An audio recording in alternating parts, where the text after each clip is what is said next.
Welcome to Auxin career classes. तो आज हम डिस्कस करने वाले हैं किंगडम मोनेरा का। किंगडम मोनेरा के अंदर क्या आते हैं, जितने भी प्रोकैरियोट्स हैं वो सब किंगडम मोनेरा के अंदर आएंगे, यानी कि बैक्टीरियाज,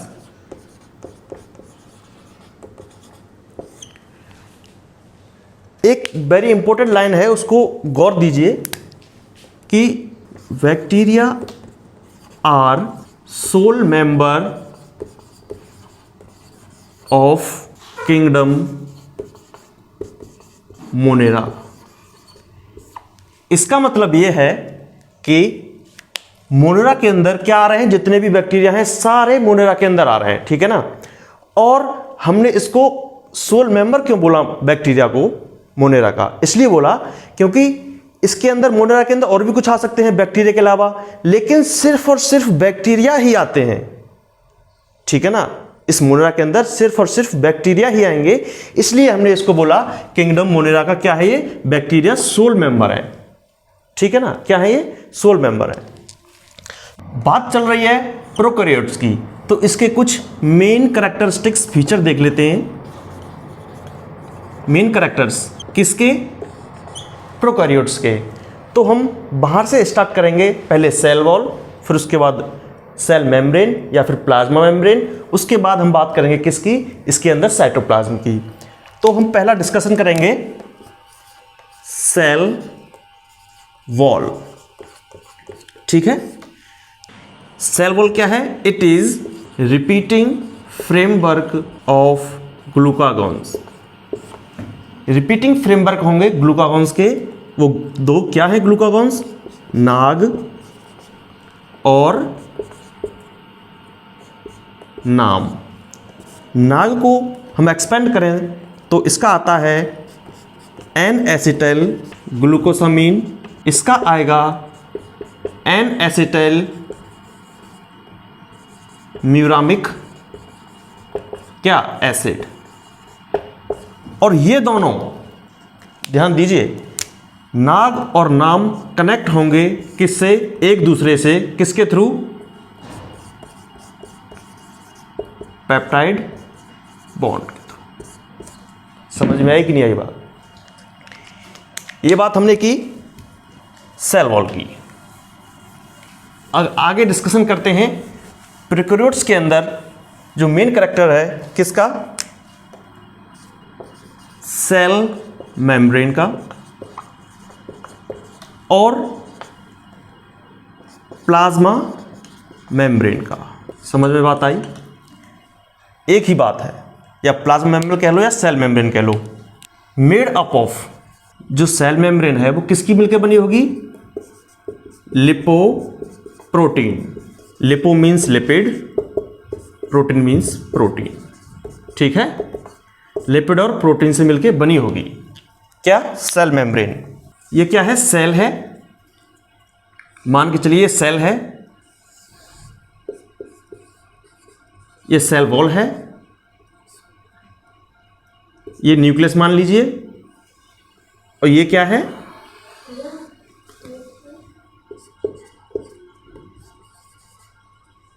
ये न्यूक्लियस,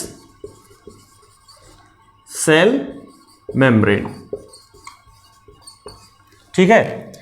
अब सेल वॉल और सेल मेम्ब्रेन के बीच के जो डिस्टेंस है, स्पेस है, इसको क्या बोला है हमने, पेरीप्लाज्मिक स्पेस। क्या बोला है, पेरीप्लाज्मिक स्पेस। बहुत इंपॉर्टेंट बात, ये किसके रिजेंबल करती है, ये एनालॉगस होती है, एनालॉगस टू क्या, लाइसोसोम। क्योंकि यहां पर क्या होता है, कॉम्प्लेक्स जितने भी सबस्टांस होते हैं उनका क्या होता है यहां पर, डाइजेशन। एनालॉगस का मतलब होता है कि इनका जो ओरिजिन है वो डिफरेंट हो सकता है, लेकिन इनका फंक्शन क्या है, सेम होगा। यानी कि लाइसोसोम का फंक्शन और पेरीप्लाज्मिक स्पेस, जो कि डिस्टेंस बिटवीन सेल वॉल और या फिर स्पेस बिटवीन सेल वॉल और सेल मेम्ब्रेन के बीच में, उसका क्या काम होगा? सेम होगा। वो क्या होगा? डाइजेशन का होगा। ठीक है ना। इसके बाद हम बात करते हैं किसकी? मेन कैरेक्टरिस्टिक्स में ही अगला साइटोप्लाज्म की।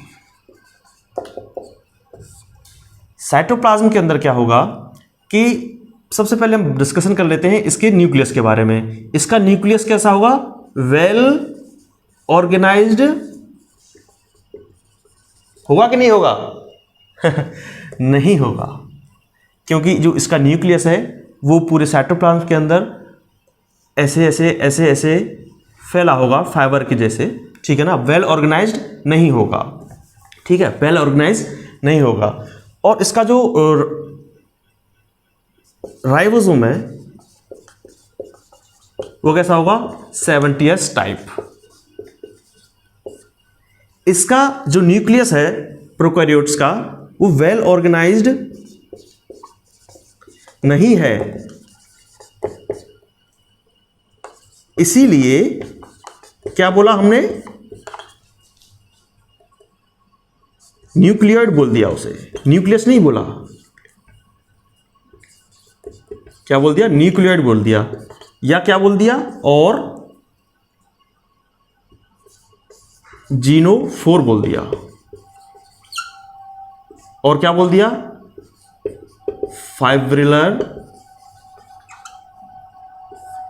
न्यूक्लियस बोल दिया, न्यूक्लियोइड। ठीक है। जीनो के मतलब बोले क्यों रहे? क्योंकि ये जीन वियर करता है। फोर क्यों करते हैं? फोर जहां भी आ जाए उसका मतलब होता है कि वो वियर करेगा, यानी कि जीनोफोर क्या करेगा? जीन्स को वियर करेगा। जीन्स मतलब न्यूक्लियस के अंदर ही होंगे, यानी कि साइटोप्लाज्म के अंदर जो न्यूक्लियस फैला हुआ है उसी के अंदर क्रोमोसोम होंगे, वहीं पे जो है कि जीन्स प्रेजेंट होंगे। ये हमने इसकी बात कर ली। अब प्रोकैरियोट्स की हिस्ट्री के बारे में देख लेते हैं। ठीक है ना।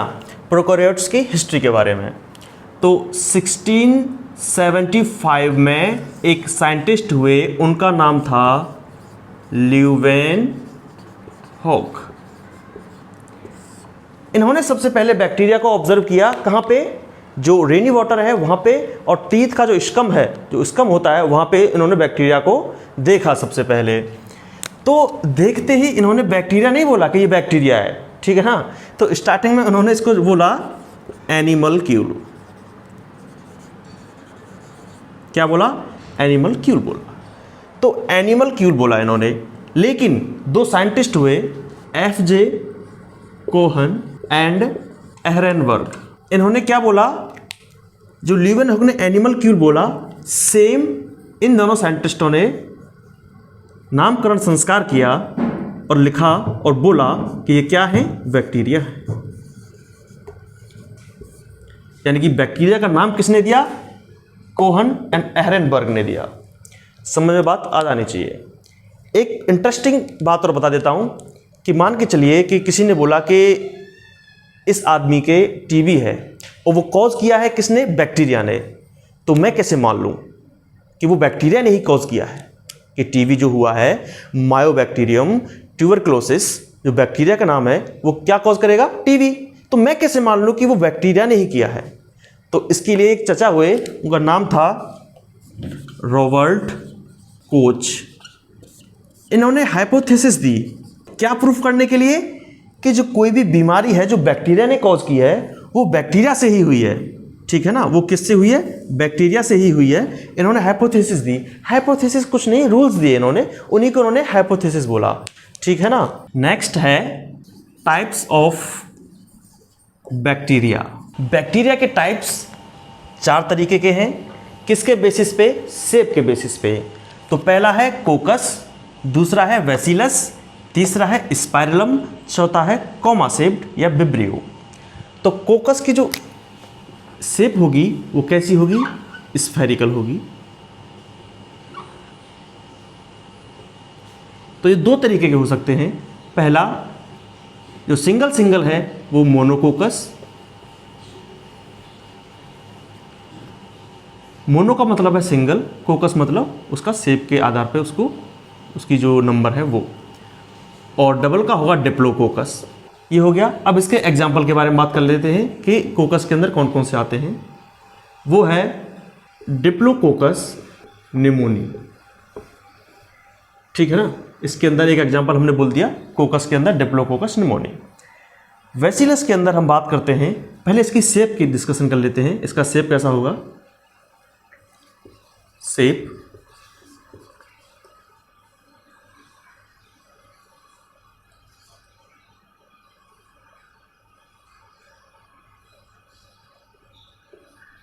ये इसका ऐसे प्रकार के शेप होंगे, और ये जो है गोल गोल सा, ये क्या है, इसका स्पोर है, ठीक है ना। ये क्या है, इसका स्पोर है। बैसिलस का एग्जाम्पल हम बात करते हैं इकोलाई, ठीक है ना। अब अगला है स्पाइरलम। जो स्पाइरलम है उसकी शेप बताते हैं। जो स्पाइरलम है उसकी शेप ऐसे होगी,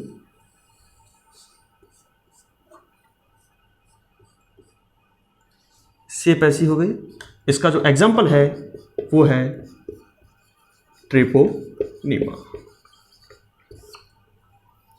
सेम कॉमा शेप्ड, कॉमा का मतलब होता है अल्पविराम। जैसे अल्पविराम हम लगाते हैं ऐसे करके, यूँ लगा देते हैं ना, यूँ करके। सेम इसकी शेप होगी, कैसे, इस तरीके से। और इसका एग्जाम्पल है विब्रियो कॉलेरी, ठीक है ना।